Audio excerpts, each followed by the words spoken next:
আজকে একটা টকশো দেখছিলাম, এক আপা, ওনার নাম নিলাম না, উনি বলছিলেন বাংলাদেশ জামাত ইসলামী নির্বাচন করতে ভয় পায়, এই জন্যে পিয়ার পদ্ধতি চাই।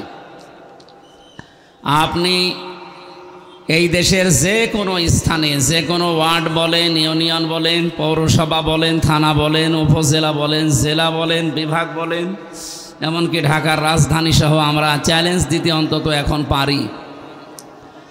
এই দেশে বিরিয়ানির প্যাকেট ছাড়া এতগুলো মানুষ কোনো দল যদি হাজির করতে পারে,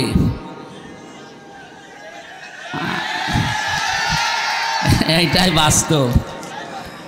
আমি সেদিন একটা অনুষ্ঠানে ছিলাম, ওনাদের এক মহিলা মুরব্বী মানুষ, মানে সে বাংলায় গালি দিয়ে বলছে, যা দেওয়ার কথা ছিল দিল না, সেই বাংলা গালি দিয়ে বলছে আমাদেরকে বেকার নিয়ে এসেছি। তার মানে আপনারা যে গোপনে 500 টাকা, 1000 টাকা এবং খাবার দিয়ে মানুষকে নিয়ে আসেন, এটা তাদের মুখে এদেশের মানুষ অলরেডি শুনে ফেলেছে। আর আমার বিশ্বাস এখানে যারা আছে এদেরকে প্যাকেট দেওয়া না, একটা টাকাও দেওয়া হয়নি, আরও নিজেদের টাকা খরচ করে অলরেডি এখানে যারা এসেছে প্রত্যেকেরই কম বেশি খরচ আছে। আর আমরা চাই এই খরচটা আমার আল্লাহর দ্বীনের জন্য। সামনে যে যুদ্ধ আসছে, এটা যদি আমরা ভোট যুদ্ধ বলি, বদরের ময়দান আমরা দেখি নাই, উহুদের ময়দান দেখি নাই, সামনে কিন্তু উহুদ বদর চলে আসতেছে। 1500 বছরের ভেতরে তো ওগুলো অনেক সময় বাস্তবে দেখা হয়নি, এবার আপনি দেখবেন।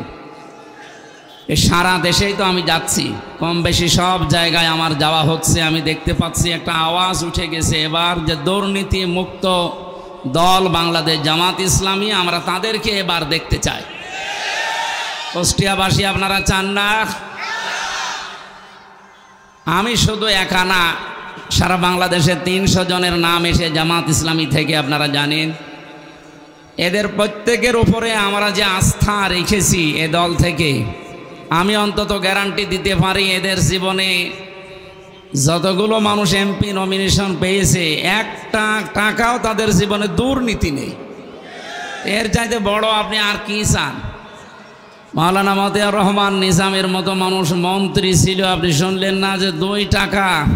এখনও তার বাড়ি এই যে পাবনা সাথিয়া, আমার তো সবচাইতে বেশি অনুষ্ঠান পাবনা জেলায় হয়, আমি যে দেখেছি এখনও ওনার চারিদিকে মাটির দেওয়াল, উপরে টিন দেওয়া, একজন মন্ত্রীর বাড়ি। আর আমাদের এই জেলায় একজন মন্ত্রী ছিল না, শুধু এমনি এমপি ছিল, তার বাড়ি বোলডোজার দিয়ে ভাঙা যাচ্ছে। কি বাড়ি বানিয়েছে বলেন তো? এগুলো তো সবই বাবার টাকা দিয়ে। ও বলছে ঠিক না, না, আমরা এই দৃশ্য সামনে আর দেখতে চাই না। অনেকে অলরেডি আমাদের এই আসন এবং আশপাশের আসনগুলোতে তারা ঘোষণা দিয়েই ফেলেছে যে এই বাংলাদেশে যে কোনো আসন থেকে যদি আমাদের পাশ করা লাগে 50 কোটি 100 কোটি টাকা হলেও আমরা খরচ করব, তাদের ঘোষণা। আমাদের ঘোষণা কি?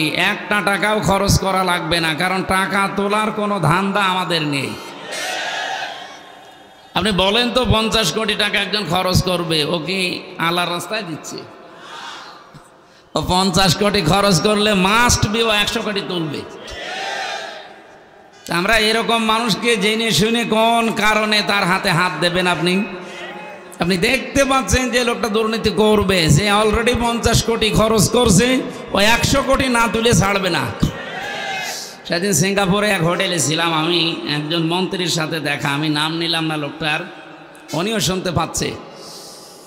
উনি আমারে বলছিল, হুজুর আপনি তো শুনলাম যে নমিনেশন পেয়েছেন বাংলাদেশ জামাত ইসলামী থেকে কুষ্টিয়া 3 আসনে। আমি তো মন্ত্রী ছিলাম, আমি জানি বাস্তবতা তো দেশের মানুষ বোঝে না। 100 টাকা বাজেট হয় একটা দেশে, একটা রাস্তায়, মনে করে মাত্র 3 টাকা খরচ করি আমরা, বাকি 97 টাকা সব উপর থেকে নিচ পর্যন্ত খেয়ে ফেলে। উনি যেহেতু নিজে ভুক্তভোগী, নিজে এই কাজ করেছিলেন, এটা জানিয়েছেন। আর ওনার মতো যারা আছে তারা যে কাজ করবে কোনো সন্দেহ আছে? এই জন্য আমাদের উচিত হবে এমন মানুষকে, আমি আপনাকে আমার জন্যে বলি না, আব্দুল গফুরের জন্যে বলি না, আমাদের চাইতে যদি সৎ, যোগ্য এবং সততা নিয়ে, ইখলাস নিয়ে কেউ যদি জনগণের জন্য সামনে এসে দাঁড়াতে পারে, আমিরে জামাত যে ঘোষণা দিয়েছে, বাংলাদেশের কোনো দলের প্রধান যদি এ ঘোষণা দিতে পারে আপনি সেখানে ভোট দেবেন। আর আমি বিশ্বাস করি কেউ এ ঘোষণা দিতে পারবে না। অনেক মহাসমাবেশে ঘোষণা দিয়েছিল না সেই দিন যে আমরা সরকারি এই যে ট্যাক্স ফ্রি গাড়ি এইটা পর্যন্ত নেওয়া হবে না, দরকার হয় ভ্যানে রিকশায় চলা হবে। এমনকি প্লট দেয়, ফ্ল্যাট দেয় সরকার থেকে, ওইটাও নেওয়া হবে না, যতটুকু আছে দরকার হয় ভাড়ায় থাকবে। যা বাজেট আসে একটা টাকা এদিক ওদিকে যাবে না, জনগণের সামনে লিখিত আকারে হিসাব দেওয়া হবে। 100 টাকা নিয়ে যদি আমার জামাত থেকে কেউ এমপি হয়, 5 বছর পর ওর একটা টাকা বাড়বে না, আরও 10 টাকা কমে যাবে। 73টা দল এই দেশে এখন কাজ করছে, নির্বাচনেও যাবে হয়তো প্রায় 49টার উপরে। বলেন কোন দল আজ পর্যন্ত সৎ সাহস নিয়ে ঘোষণা দিতে পেরেছে? তা আমি আর কি দেখাবো আপনাদের বলেন? এর চাইতে বেশি দেখতে হলে মানুষের দ্বারা আর হবে না, ফেরেশতা জিবরাইল লাগবে। এই জন্য আস্থা রাখতে পারেন, 1 বছর 1 মাসে যা দেখিয়েছে জামাত, খালি হাতে দেখিয়েছে, কিছুই তো তাদের নেই। সবচাইতে বড় মজলুম সংগঠন তারা, এবং নিপীড়িত এবং অসহায় তারা। কত রকমের বৈষম্যের শিকার ছিল। আমি নিজে তো বিশ্ববিদ্যালয়ে আমার একেবারে 1 থেকে মাস্টার্স পর্যন্ত আপনি রেজাল্ট দেখবেন, আমার অল ফার্স্ট ক্লাস আছে। আমার মনে হয় বিশ্ববিদ্যালয়ে যে কোনো বিভাগে যদি ওনারা নিতে চাইতো আমারে নিতে পারতো, কিন্তু আমার পেছনে ওই যে একটা ট্যাগ লাগিয়ে দিয়েছে যে চেতনায় রাজাকার। আমার বাবাও ওই সময় ছিল না, তারপরেও নাকি আমরা চেতনায় রাজাকার এই দোহাই দিয়ে তারা এই সমস্ত জায়গাগুলোতে আমাদেরকে উঠতে দেয়নি। এই জন্য আমি নিজে ভুক্তভোগী, এই কারণে বললাম পৃথিবীর বাংলাদেশের সব জায়গায় এরকম বৈষম্যের শিকার বানিয়ে রেখেছিল। এই জন্য এত অসহায় একটা দল, আমি যোগ্যতা থাকার পরও চাকরি পাই না। কোনো ব্যবসা করলে সেখানে বিভিন্ন রকমের চারিদিক থেকে মৌমাছির মতো ঘিরে ধরে, উঠে আমি মাজা সোজা করে দাঁড়াতে পারি না। এতগুলো বিষয়ের পরেও 17 বছর একাধারে তারা টিকে আছে। এরপরও এই 1 বছর 1 মাসে যা দেখিয়েছে, আমার মনে হয় আল্লাহর রহমত ছাড়া এটা সম্ভব না। ঢাকার মাইলস্টোনে যে দুর্ঘটনা, বাংলাদেশ জামাত ইসলামের আমির 50 লক্ষ টাকা দিয়েছে ওই দিন।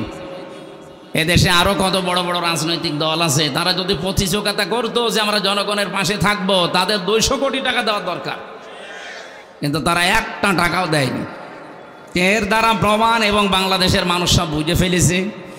আর আমরা কোরআন থেকে যেটা পড়লাম, এই আয়াত সামনে নিয়ে সামনে এগিয়ে যেতে চাই। অকুর রব্বি আদখিলনি মুদখালা সিদকিন। নবীজি যেদিন হিজরত করবেন সেদিন বলেছিলেন, হে আল্লাহ তুমি আমাকে আজকের এই ঘর থেকে সত্যের দিকে বের করে দাও। তা আমরাও যখন ঘর থেকে আজ বের হয়ে পড়েছি, আমরা একটা সত্যের দিকে আসতে চাই। আর সেই সত্যের ঝান্ডাবাহী দল এই বাংলাদেশ জামাত ইসলামী। আমি তো লেখাপড়া যতটুকু করেছি বাস্তবতায় বুঝছি, সারা পৃথিবীর বিভিন্ন দেশে যেটা দেখতে পাচ্ছি, দুর্নীতি মুক্ত দল এখন বাংলাদেশে একটাই। তাছাড়া বাকি একটা দলের নাম বলেন যেখানে একেবারে ওয়ার্ড থেকে শুরু করে কেন্দ্র পর্যন্ত দুর্নীতি নেই। এদের ভেতরেও আছে, যদি ধরা পড়ে সঙ্গে সঙ্গে তারা একেবারে জীবনের মতো বহিষ্কার করে দেয়। এই যে যশোরের একজনকে বহিষ্কার করেছে জীবনের মতো, সাখাওয়াত। এই জন্য পৃথিবীতে চলাফেরা করে আমরা যেটা দেখতে পাচ্ছি, সেই অনুযায়ী যেহেতু কাজ করতে চাচ্ছি, আপনাদেরকে আহ্বান জানায় আসেন। এই সত্যের দিকে আমরা ঘর থেকে বের হয়েছি। এরপরে ওয়াখরাজা সিদকিন, আমাকে যদি তুমি এখান থেকে কোনো জায়গায় পৌঁছিয়ে দাও, নিরাপদে পৌঁছিয়ে দিও। নবীজিকে আল্লাহ পৌঁছিয়ে দেননি। 3 নম্বরে ওয়াজআলনি মিল্লাদুনকা সুলতানান নাসীরা, এমন একটা রাষ্ট্র ক্ষমতা তুমি আমাকে দাও যার ভেতরে তোমার সাহায্য থাকে। এই জন্য রাষ্ট্রীয় ক্ষমতা দরকার। আল্লাহর বিধানগুলো মানুষকে পুরোপুরি পালন করতে হলে সেই উদ্দেশ্য নিয়ে বাংলাদেশ জামাত ইসলামী কাজ করছে। আর আমিও ওই উদ্দেশ্য নিয়ে এই রাস্তায় এসেছি। আল্লাহর কসম, আমরা যে রাস্তায় ছিলাম, কাবিখা একটা আছে না, কাজের বিনিময়ে খাদ্য, আর আমাদেরটা ছিল অবিখা, ওয়াজ করে খা। তা তো ভালোই ছিলাম। এ রাস্তায় এসেছি শুধুমাত্র এবাদত মনে করি, কারণ আমি কোরআন পড়ে এটাই বুঝতে পারলাম এখন যে রাষ্ট্রীয়ভাবে দিন কায়েম হওয়া ছাড়া আল্লাহর দরবারে মমিন হওয়া সম্ভব না। আমার কাছে বিভিন্ন সাংবাদিকরা আসতেছে বিভিন্ন সময়, এমনকি কয়েকদিন আগে এক হিন্দু এসেছিল, অনেক ধনী মানুষ, কুষ্টিয়াতে। উনি এসে একটা কথা ওনার খুব ভালো লেগেছে, এই জন্য রাত 11টার সময় এসেছে আমার বাড়িতে।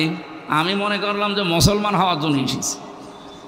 না, মুসলমান হওয়ার জন্য না। একটা ভিডিও দেখালো আমারে, ও যে হুজুর আপনি ঘোষণা দিয়েছেন যে 100 টাকা নিয়ে এমপি হলে আপনার 100 টাকায় থাকবে, বাড়বে না। এ ঘোষণা তো এদেশে আর কেউ দিতে পারে না, আপনাকে আমি দেখতে আসলাম।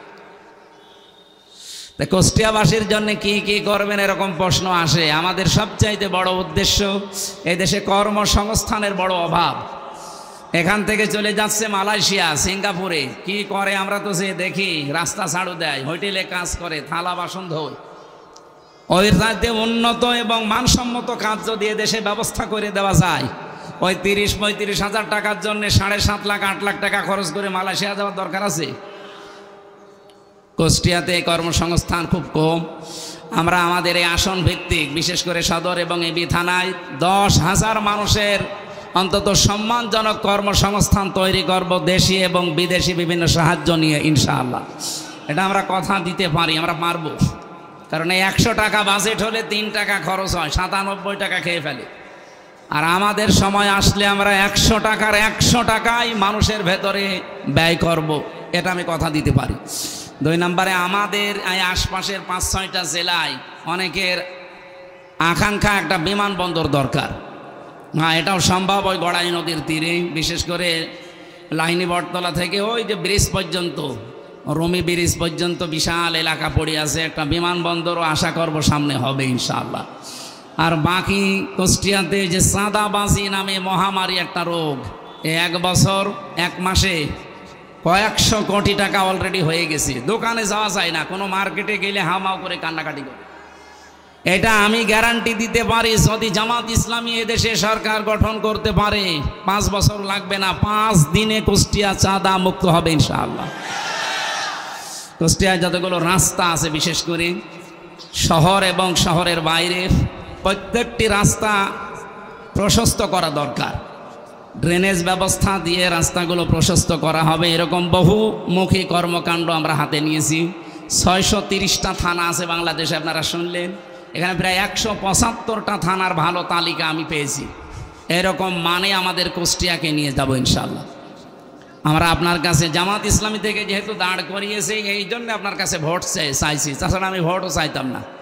আপনারা আমাদের সাথে থাকবেন, দোয়া করবেন, পাশে থাকবেন ইনশাআল্লাহ।